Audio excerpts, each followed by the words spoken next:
Hello, c'est Louise Blanche, j'espère que tu vas bien. Je te retrouve aujourd'hui. Je suis à Hambourg, en Allemagne, pour faire mon Erasmus pendant un an dans cette ville. Et le mois dernier, j'étais à Berlin et je faisais un stage en agence à Berlin. Donc je voulais me poser un peu pour discuter avec toi de mon stage, de ce que j'en ai pensé, etc. Je t'ai fait une vidéo sur mon stage à Berlin, donc tu peux aller regarder ça si ça t'intéresse. Donc ça te permet de voir un petit peu une journée dans mon stage. Mais là, je veux te parler un petit peu de mon ressenti, de ce que j'ai fait vraiment et de ce que je pense du milieu dans lequel j'étais. Alors premièrement, j'ai fait donc mon stage dans une agence d'architecture à Berlin qui s'appelle Sebastian Trese Architekten, qui est une agence d'environ 20 personnes qui a été créée par Sebastian Trese, dont le nom de l'agence, et qui a été rejoint ensuite par sa femme et par un de ses collaborateurs. Et ensuite ça a grandi un peu au fur et à mesure. Maintenant ils ont un bureau à Berlin et ils ont un bureau à Munich. Donc ils font des bâtiments avec des logements de luxe. C'est vraiment un milieu que je ne connaissais pas du tout. Ils font que du neuf et c'est des bâtiments dans le style néoclassique, très haut de gamme. Donc moi j'ai fait mon stage dans leur bureau à Berlin. Donc c'est un bureau qui se situe sur une rue très luxueuse qui s'appelle le Kurfürstendamm. Et donc c'est là où tu as tous les magasins de luxe. Moi j'étais entre genre Hermès et Valentino pour te donner un peu une idée, te permettre de te situer. Donc j'avoue que je me sentais pas trop chez moi dans la rue. Enfin j'étais en mode c'est pas moi.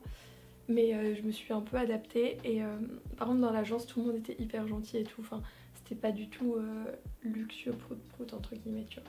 Mais du coup j'ai travaillé pour une firme qui fait des appartements de luxe. Je suis allée visiter des chantiers pour des bâtiments avec des appartements de luxe et je vais donner un peu mon ressenti par rapport à ça, t'expliquer un peu ce que moi j'ai eu à faire dans cette entreprise, ce que j'en ai pensé et ce que ça m'a appris par rapport à mes études, par rapport à ce que je veux faire plus tard, etc. Parce que moi je suis étudiante en architecture, donc je suis étudiante en 3e année. À la base je suis à l'ENSA Nantes en France et là donc je fais mon Erasmus ici en Allemagne. Et donc après 2 ans en école d'architecture, j'ai un peu été matrixée on peut dire par mon école. Et là c'était intéressant de voir une pratique qui était totalement différente de ce qu'on nous inculque à l'école. Donc en gros pour te donner une idée, la première semaine je suis arrivée, je fais un peu le tour des bureaux qui étaient super jolis, vraiment très agréable, un très bon environnement de travail.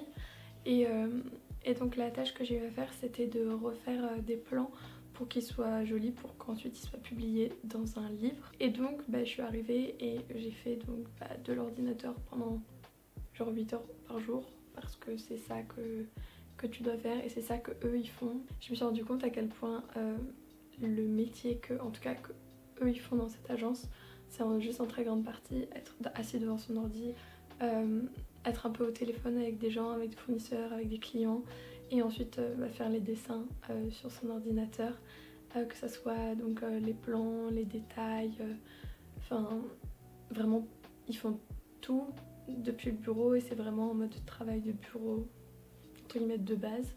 Et ensuite quand tu as un projet avec un chantier, là tu peux aller sur le chantier. Donc moi j'ai fait des visites de chantier une fois par semaine pour un des chantiers qui était à côté de l'agence. Et ça c'était grave intéressant, tu avais l'architecte qui venait sur le chantier, qui parlait avec les employés, qui répondait à toutes les questions, qui mettait aussi un petit peu un point sur le planning, ce qu'il fallait faire et s'il y avait des problèmes, essayer de les résoudre, s'il y a des choses qui ont été mal construites, essayer de voir comment faire, s'il fallait les changer ou pas et comment faire pour que ça rentre dans le planning. À un moment ils avaient aussi des matériaux qui pouvaient pas venir, donc comment réorganiser le calendrier pour que tout rentre et qu'on ne perde pas de temps. Donc ça moi j'ai trouvé ça hyper intéressant. Et c'était intéressant aussi de voir la relation entre l'architecte et les artisans parce que l'architecte du coup il est plus haut dans la hiérarchie, c'est lui qui donne les ordres et c'est lui qui entre guillemets embête un peu les artisans parce qu'il leur demande de faire des trucs plus compliqués ou alors d'aller plus vite, tout ce genre de choses. Et donc de voir à quel point l'architecte change de manière de parler entre quand il parle à ses collègues au bureau, genre hyper cool, hyper chill et tout, et quand il faut qu'il se fasse respecter par les ouvriers, les artisans, les maçons, où là du coup il est beaucoup plus dur et beaucoup plus genre incisif et directif. c'était assez ouf de voir la différence vraiment genre entre quand il me parlait à moi et quand il parlait aux autres gens. Donc moi j'étais là, je prenais des petits croquis, je prenais des notes, bon sachant que tout était en allemand donc c'était un peu galère de capter tout, mais au final ça a été et donc j'ai appris un peu plus comment se déroule le chantier, la relation entre les architectes et les gens qui travaillent. Ça permettait aussi, en gros là nous c'était vraiment un bâtiment qui était quasiment fini, donc c'était l'aménagement intérieur, tout ce qui était électricité, ventilation, le placo, tout ça. Donc c'était intéressant aussi de voir à quoi ressemble un appartement de luxe avant qu'il, entre guillemets, devienne luxueux. Donc avec juste ce que tu as dans n'importe quel appartement, en fait, du placo et, et des gaines qui sortent et tout. Et après voir à quel point ça se transforme et ça devient hyper haut de gamme. Parce qu'en fait, le luxe, c'est un peu une combinaison de comment le bâtiment il est pensé. Donc à quel point genre t'as des grandes hauteurs, t'as des grandes baies vitrées, t'as par exemple un balcon, t'as un super grand appartement alors que t'es dans le centre de Berlin, ce genre de choses. Donc ça c'est vraiment du vrai luxe dans le sens où t'es dans une super grande ville et t'as un appartement avec des qualités de folie et vraiment genre t'es en mode waouh, ils ont une terrasse sans rooftop par exemple, bah tu vois pas grand monde n'a ça, surtout dans ce genre de grande ville, et donc voir à quel point architecturalement et spatialement il y a vraiment des trucs qui sont fous. Des fois t'as des hauteurs qui sont assez incroyables, t'as des duplex, t'as les escaliers qui sont hyper travaillés. Il faut savoir que tout est fait sur mesure pour les bâtiments de l'agence parce que voilà c'est du très haut de gamme donc ils peuvent se le permettre. Et donc de voir à quel point même entre guillemets nu l'appartement était incroyable et tu te dis mais j'aimerais trop voir ça. Et en fait c'était intéressant aussi de voir un peu la deuxième couche entre guillemets de luxe, donc pas seulement la spatialité, la lumière et la localisation, mais aussi comment c'est traité à l'intérieur. Et là c'est des choses un peu plus entre guillemets bateau, mais par exemple c'est des plaques de marbre qui vont recouvrir l'intérieur de la douche. Ça va être pareil le marbre pour le plan de travail, du marbre massif. Ça va être des meubles qui vont être sur mesure, qui vont être de haute qualité, très haut de gamme, etc. Ils rajoutent aussi des boiseries, ils rajoutent des moulures au plafond. Tu vois, il y a un peu ce côté genre on fake l'ancien, on fake l'authentique, et moi c'est pas trop ce que j'aime. En gros j'aime bien le luxe, ça a un côté assez waouh parce que tu te dis c'est vraiment des appartements d'exception.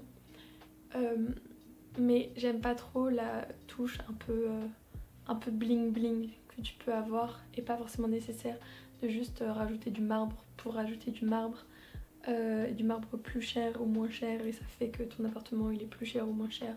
Ça c'est pas trop mon délire, ça fait pas trop partie de mes valeurs, j'avoue, et ça j'étais vraiment pas trop fan.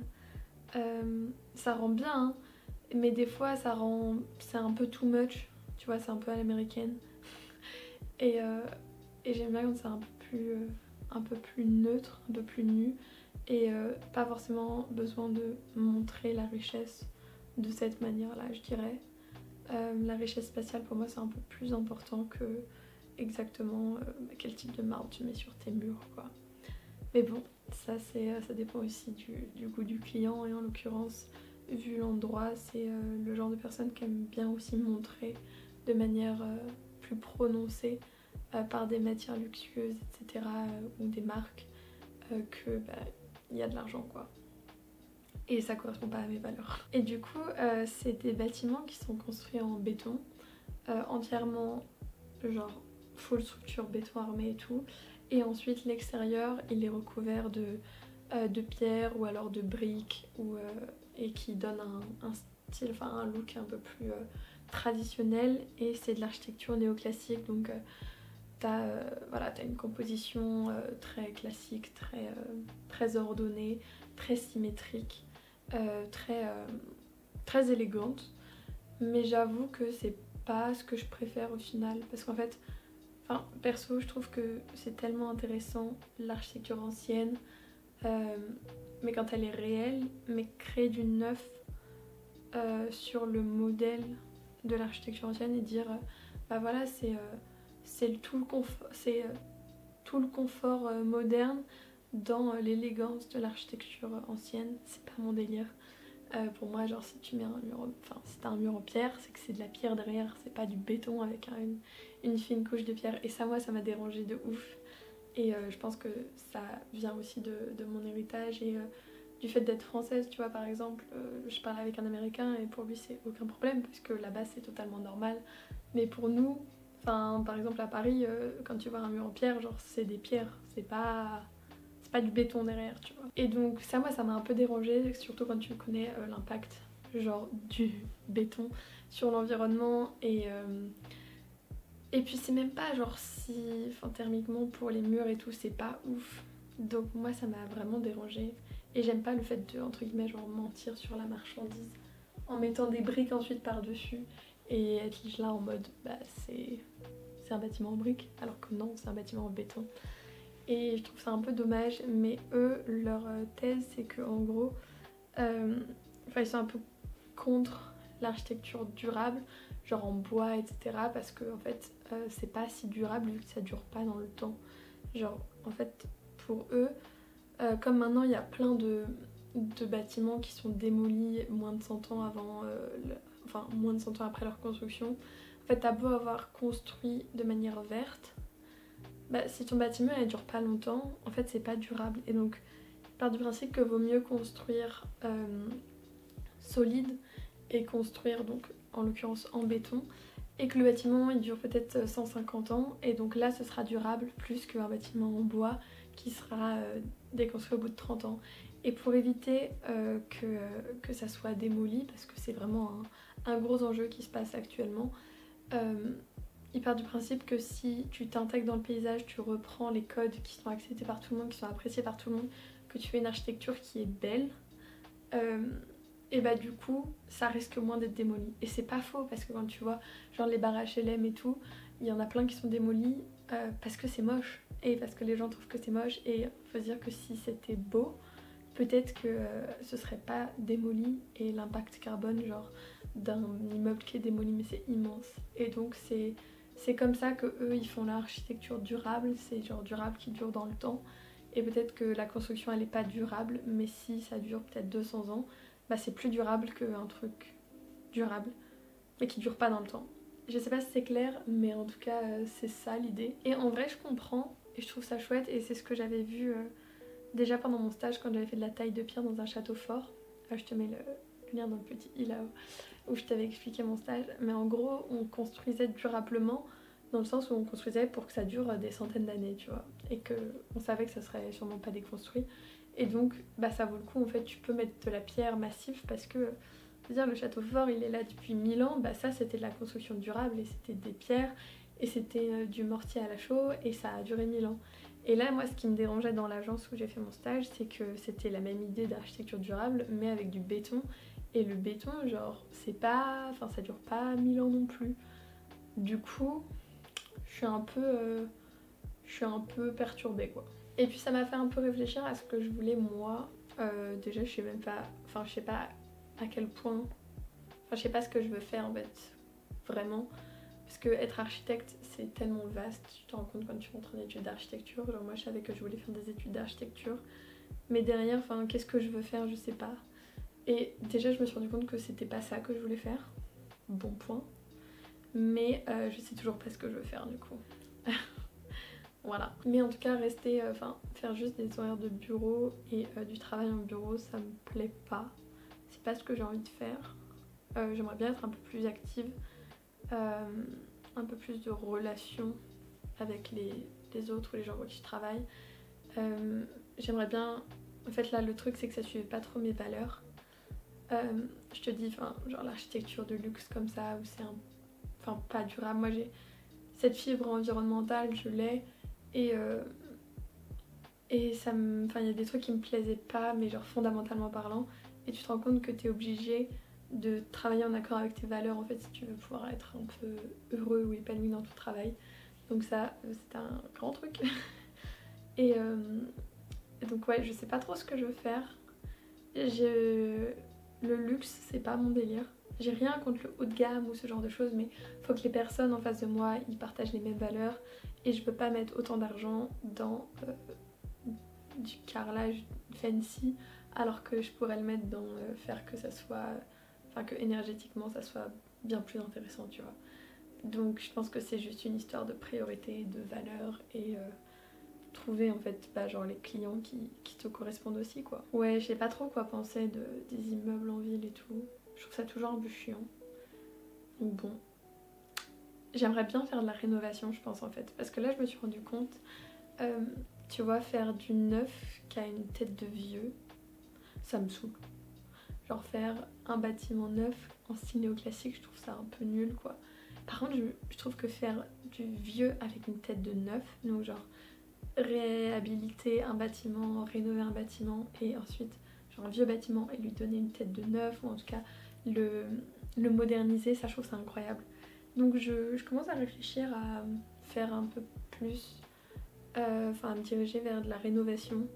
Je pense que ça pourrait être hyper intéressant et j'adore les vieilles pierres, j'adore le charme de l'ancien, j'adore l'histoire, tu vois, enfin c'est comme je suis en fripe parce que j'aime genre le fait que le vêtement il a déjà une histoire, j'aime trop ce genre de truc, j'aime trop récupérer, aller dans les brocantes, récupérer des choses qui sont anciennes, qui ont un vrai charme et, et beaucoup plus que des choses neuves à mes yeux. Et donc je me dis que ça pourrait être vraiment trop bien avec les bâtiments. Et ça, j'aimerais trop faire. Et pareil, je trouve que l'artisanat c'est hyper important. Moi j'aime bien l'idée que c'est un peu une œuvre d'art entière. Et j'aime pas trop le fait que tout soit hyper industrialisé et tout. Et l'avantage, enfin avec la rénovation, il y a plein de trucs que tu es obligé de faire sur mesure et c'est obligé d'être des personnes bah, qui connaissent le métier parce que quand tu dois refaire une fenêtre de l'époque pour que ça aille avec les autres, enfin ce genre de choses ou réparer, je trouve ça tellement plus fort que juste créer du neuf. Donc c'est un peu les questions que je me pose maintenant, c'est des questions je pense que tout le monde se pose en études d'architecture et le fait de faire ce stage ça m'a vraiment permis de me les poser. Euh, et ouais, je pense que ça me ferait plus vibrer, tu vois. Donc voilà un peu pour toutes mes questions, mes interrogations, toutes les pensées que ça a un peu soulevé chez moi. Je pense que c'est quelque chose que tous les étudiants en architecture vivent à un moment ou à un autre, se poser la question de qu'est-ce que tu veux faire, c'est quoi mes valeurs, c'est quoi ce qui me plaît vraiment. Et oui, être en études d'architecture, c'est intéressant, mais bah, y a d'autres choses en fait à prendre en compte. Et savoir ce qu'on veut vraiment faire, c'est plus compliqué. Donc voilà un peu pour mes réflexions. J'espère que ça t'a plu. Je te laisse mettre un petit pouce bleu si t'as bien aimé m'entendre un peu blablater et réfléchir sur ma vision de l'architecture. Tu peux aussi aller voir ma vidéo que j'ai faite pendant mon stage, donc pour te donner un peu une idée de ce que je suis allée voir, de ce que j'ai fait, je te la mets ici dans le petit i. Et moi je te dis à très bientôt dans une prochaine vidéo, c'était Louise Blanche. Ciao ciao.